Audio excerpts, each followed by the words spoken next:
उससे सस्ता और अच्छा कहीं नहीं। पता है कौन सी कंपनी की टैगलाइन थी ये? बिग बाजार। इंडिया में शायद ही कोई ऐसा होगा जिसने बिग बाजार का नाम ना सुना हो, क्योंकि हम इंडियंस को कम प्राइस पर चीजें खरीदना बहुत पसंद है, और अगर उस कम प्राइस पर भी डिस्काउंट मिल जाए तो हम पागल हो जाते हैं। फिर हमारी मेंटालिटी ऐसी हो जाती है कि जो दिख जाए भर लो बस। और बेसिकली यही बिग बाजार चाहता था। बिग बाजार वालों ने देखा कि कस्टमर फ्रूट्स खरीदने के लिए अलग दुकान पर जा रहा है, राशन के लिए कहीं और जा रहा है, और कपड़े किसी और ही दुकान से ले रहा है, तो उन्होंने क्या किया, groceries, food items, kitchen appliances, personal care products सब कुछ इकट्ठा करके एक ही छत के नीचे ले आए, वो भी डिस्काउंट पर। जिसकी वजह से पहले दिन ही इतने लोग स्टोर पर आ गए कि उनका मेन एंट्रेंस गेट ही तोड़ दिया, और लोगों ने ऐसे खरीदारी की जैसे कल कुछ मिलेगा ही नहीं। डिमांड इतनी ज्यादा थी कि पहले स्टोर के लॉन्च के बाद 22 दिन के अंदर अंदर उन्होंने 2 और स्टोर लॉन्च कर दिए। और किसी भी नई कंपनी के लिए 22 दिन में 3 स्टोर ओपन करना बड़ी बात होती है। ये इतनी तेजी से मार्केट में फैल रहे थे कि उन्होंने डिसाइड किया कि इस रिपब्लिक डे पर यानी 26 को 26 करेंगे, मतलब 26 जनवरी को 26 करोड़ की सेल करेंगे। तो इस टारगेट को पूरा करने के लिए उन्होंने भारी डिस्काउंट दिए। टीवी सिर्फ 5,890 रुपए, मोबाइल 1,399 रुपए, सोफाज 15,999 रुपए, हर चीज की प्राइस कम कर दी। और ऐसा करने से उनकी सेल 26 करोड़ तो छोड़ो 30 करोड़ के भी पार पहुंच गई, और ये हाईएस्ट सेल थी एक दिन में। तो इतनी सेल के बाद भी ऐसा क्या हुआ कि कंपनी लॉस में चली गई? कहां गए वो सबसे सस्ते 6 दिन? क्यों अब बिग बाजार और डिस्काउंट की बात नहीं होती? और ऐसा तो एकदम से क्या ही हो गया कि उन्हें अपने कुछ स्टोर्स रिलायंस को बेचने पड़े? और क्या कारण है कि कोविड के बाद से तो ये मार्केट में वापसी ही नहीं कर पाए? तो आज की इस वीडियो में हम यही जानेंगे कि पहले तो बिग बाजार इतना बड़ा कैसे बना, और बाद में ये इतना नीचे कैसे गया। साथ ही जानेंगे बिग बाजार के कुछ सीक्रेट्स और बिजनेस स्ट्रेटजीज, जिनकी वजह से वो इंडिया के एक आम आदमी को बड़े एयर कंडीशन शॉपिंग कॉम्प्लेक्स में ले आए और उन्हें सामान भी बेचा। तो तैयार हो,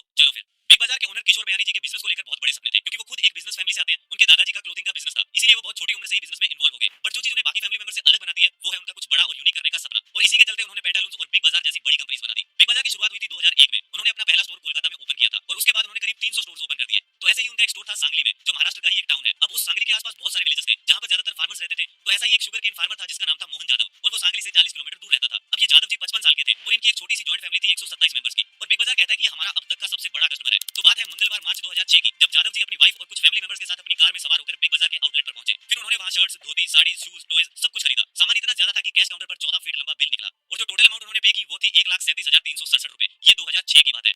अब सांगली के स्टोर की बात करें तो उसमें बाकी स्टोर्स की तरह एसी नहीं लगाए गए थे, उसमें एयर कूलर्स लगाए गए थे। अब इसके पीछे की किशोर जी की साइकोलॉजी समझना। उनका मानना था कि अगर हम सांगली जैसी जगह में जो विलेजेस के पास है वहां पर फुली एयर कंडीशन स्टोर बना देंगे तो एक आम आदमी स्टोर में आने से डरेगा, वो वहां से खरीदेगा ही नहीं, उसे लगेगा जरूर महंगा होगा। तो कस्टमर और स्टोर के बीच का गैप रिड्यूस करने के लिए उन्होंने एसी की जगह कूलर लगवाए। वो स्टोर बनाते समय आसपास के लोगों के टेस्ट, प्रेफरेंस और कल्चर को भी ध्यान में रखते हैं, इसीलिए बिग बाजार के आउटलेट्स कभी एक जैसे नहीं होते। उनके सांगली के आउटलेट में 3 यार्ड की साड़ी मिलती है, धोती मिलती है, साथ ही लोकल और एग्रीकल्चर प्रोडक्ट्स भी मिलते हैं। वो एकमात्र ऐसा स्टोर है जहां एडिबल ऑयल भी लूज में मिलता है, क्योंकि कस्टमर वैसे खरीदना चाहते हैं। अब इसके अलावा अगर हम मेन सिटीज की बात करें लाइक दिल्ली, मुंबई, कोलकाता, तो वहां भी कस्टमर बिग बाजार जैसे बड़े रिटेल स्टोर से खरीदना पसंद नहीं करता, क्योंकि उन्हें भी ये स्टोर्स एक्सपेंसिव लगते हैं। साथ ही एक बड़ा रीजन है प्रेफरेंस। मानो एक इंसान को सेब खरीदने हैं, अब उसके पास 2 ऑप्शन है, या तो वो सुपरमार्केट से ले ले या फिर अपनी लोकल फ्रूट मार्केट से। तो ऐसे में वो लोकल मार्केट से लेना पसंद करेगा, इवन अगर प्राइस दोनों जगह सेम है। अब ऐसा क्यों? क्योंकि उसे एप्पल्स पिक करने में, बार्गेनिंग करने में, एक अच्छी डील पर खरीदने में मजा आता है। तो बिग बाजार वालों ने इंडियन कस्टमर की इस साइकोलॉजी को समझा। वो कहते हैं देखो अपने आसपास इंडियन मार्केट को, मंडीज को, और जो मेले लगते हैं क्या होता है वहां पर? वहां ट्रेडर्स एक एनवायरनमेंट क्रिएट कर रहा है, लोगों को वो शॉपिंग वाला माहौल प्रोवाइड कर रहे हैं जहां पर कोई भी किसी भी कास्ट से, किसी भी क्लास से आ सकता है और शॉपिंग कर सकता है। तो जब बिग बाजार पर काम शुरू हुआ तो उन्होंने डिसाइड किया कि हमारे स्टोर पर भी वो इंडियन बाजार वाला लुक और फील रिफ्लेक्ट होना चाहिए, क्योंकि ज्यादातर लोग जब बड़े स्टोर या मॉल में जाते हैं तो वो बाहर खड़े होकर ही सोच लेते हैं कि पक्का प्रोडक्ट ओवर प्राइस्ड होंगे, तभी तो इतनी चकाचौंध कर रखी है, और फिर वो खरीदना तो छोड़ो स्टोर के अंदर ही नहीं आते।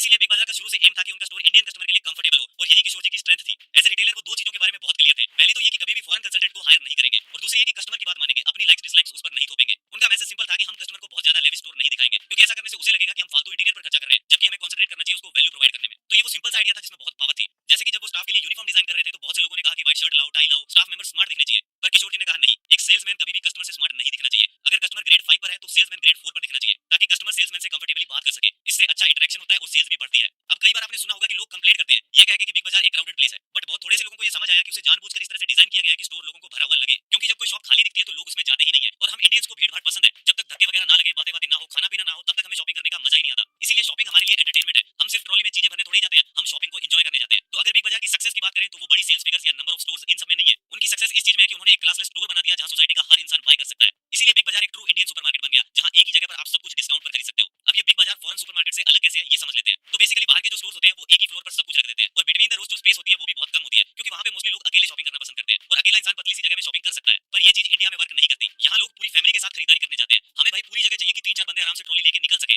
इसीलिए बिग बाजार ने अपने स्टोर्स खुले खुले बनवाए, और हर स्टोर के अंदर बहुत सारे मिनी बाजार बना दिए ताकि शॉपिंग एक्सपीरियंस एनहांस हो सके। तो चलो अब जानते हैं बिग बाजार का रेवेन्यू मॉडल क्या है। पहला, बल्क परचेज। बिग बाजार सारे आइटम्स मैन्युफैक्चरर से बल्क में खरीदता है, जिससे उन्हें लो प्राइस में मिल जाता है, और फिर वो उन प्रोडक्ट्स पर थोड़ा मार्जिन ऐड करके कस्टमर को सेल कर देते हैं। सेकंड है प्रोडक्ट बंडलिंग। बिग बाजार स्लो मूविंग प्रोडक्ट को फास्ट मूविंग प्रोडक्ट के साथ बंडल कर देता है, जिससे स्टॉक भी क्लियर हो जाए और कस्टमर को डिस्काउंट भी मिल जाए। अब यही चीज कई बार मैन्युफैक्चरर भी कर देता है। जब कोई रॉन्ग प्रोडक्ट मैन्युफैक्चरर बना देता है और वो उससे सेल नहीं होता तो वो डिस्काउंट पर सेल करते हैं, और बिग बाजार जैसी कंपनीज इस स्टॉक को खरीद लेती है और प्रॉफिट पर सेल कर देती है। थर्ड है लेवरेजिंग द प्रोडक्ट्स। बिग बाजार जैसी कंपनीज लेवरेज का बहुत ज्यादा फायदा उठाती है। वो किसी भी एक पर्टिकुलर ब्रांड के कपड़े अपने स्टोर पर शोकेस कर देते हैं ताकि उस ब्रांड की विजिबिलिटी बढ़ सके और कस्टमर को ऐसा लगे कि ये कोई बहुत बड़ा ब्रांड है और वो उसके प्रोडक्ट्स खरीद लें। तो ये था बिग बाजार का रेवेन्यू मॉडल। अब सवाल ये उठता है कि अगर ये कंपनी सब कुछ ठीक कर रही थी तो इतने लॉस में कैसे गई? और जवाब है कोविड-19। कोविड के दौरान बिग बाजार को 3 महीने में 60,000 करोड़ का लॉस हुआ, जिसके बाद इनका वापस रिकवर होना मुश्किल हो गया। ये कंपनी मार्केट में फिर से स्टैंड नहीं कर पाई, और इसीलिए किशोर जी ने इसे रिलायंस को सेल करने का सोचा, पर वहां भी इश्यूज आ गए और ये कंपनी सेल नहीं हुई। तो आज की डेट में भी इसका पूरी तरह से सोल्यूशन नहीं निकला है। तो चलो अब जान लेते हैं बिग बाजार के उन सीक्रेट्स के बारे में जिनकी वजह से उन्होंने इंडियन मार्केट में तूफान ला दिया था। फर्स्ट है अट्रैक्टिव प्राइसिंग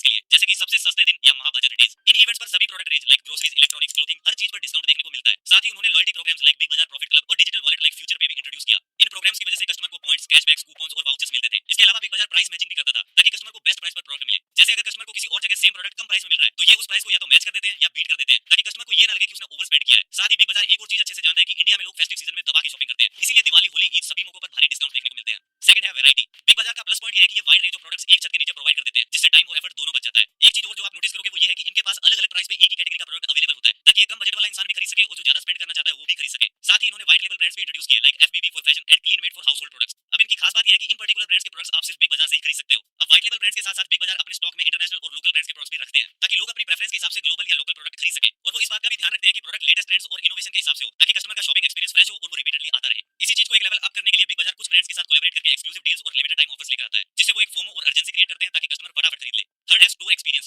बिग बाजार में स्टोर एक्सपीरियंस का एसेंशियल पार्ट होता है विजुअल मर्चेंडाइजिंग, यानी प्रोडक्ट्स कैसे प्लेस किए गए हैं, डिस्प्ले कितने अट्रैक्टिव है, यही चीजें कस्टमर की अटेंशन खींचती है। इसके बाद वो कस्टमर असिस्टेंस पर भी बहुत फोकस करते हैं। उनका नॉलेजेबल और फ्रेंडली स्टाफ हमेशा कस्टमर की हेल्प करता है, चाहे कोई प्रोडक्ट फाइंड करना है, कुछ पूछना है, हर चीज में आगे रहते हैं। इससे एक पर्सनल टच मिलता है जो ओवरऑल शॉपिंग एक्सपीरियंस को एनहांस कर देता है। इसके अलावा वो अपने स्टोर पर गेम्स, कॉन्टेस्ट, कल्चर, परफॉर्मेंस ये सब एक्टिविटीज करवाते रहते हैं। इससे एक ऐसा माहौल बन जाता है जहां शॉपिंग एक टास्क नहीं लगता बल्कि एक एंजॉयबल एक्सपीरियंस बन जाता है। नेक्स्ट चीज जिस पर वो फोकस करते हैं वो है इन स्टोर कैफेज और फूड कोर्ट्स। ये इसलिए बनाए गए ताकि इंसान कुछ देर शॉपिंग से ब्रेक लेके कुछ खा पी सके और सोशलाइजिंग कर सके, जिससे बाद में वो स्टोर में और ज्यादा टाइम स्पेंड कर सके। फोर्थ है लोकलाइजेशन। इंडिया एक डाइवर्स कंट्री है जहां ट्रेडिशंस, लैंग्वेजेस हर स्टेट में अलग अलग है, तो ऐसे में बिग बाजार इन कल्चरल डिफरेंसेस की रिस्पेक्ट करता है, अंडरस्टैंड करता है और उन प्रोडक्ट्स को भी प्रमोट करता है जो आसपास के लोगों को चाहिए। बिग बाजार लोकल सप्लायर्स और बिजनेसेस के साथ भी कोलैबोरेट करता है, जिससे लोकल इकोनॉमी को सपोर्ट मिले और कस्टमर्स को लोकली मेड ऑथेंटिक प्रोडक्ट्स मिले। प्राइसिंग की बात करें तो वो लो इनकम लेवल रीजन्स में प्राइसेस और भी ज्यादा कम कर देते हैं, ताकि हर किसी को अफोर्डेबल प्राइस पर प्रोडक्ट्स मिल सके। तो ये थे वो लेसन जो हमने बिग बाजार से सीखे हैं। तो आज की इस वीडियो में बस इतना ही। वीडियो पसंद आई तो लाइक और शेयर कर दीजिए। मैं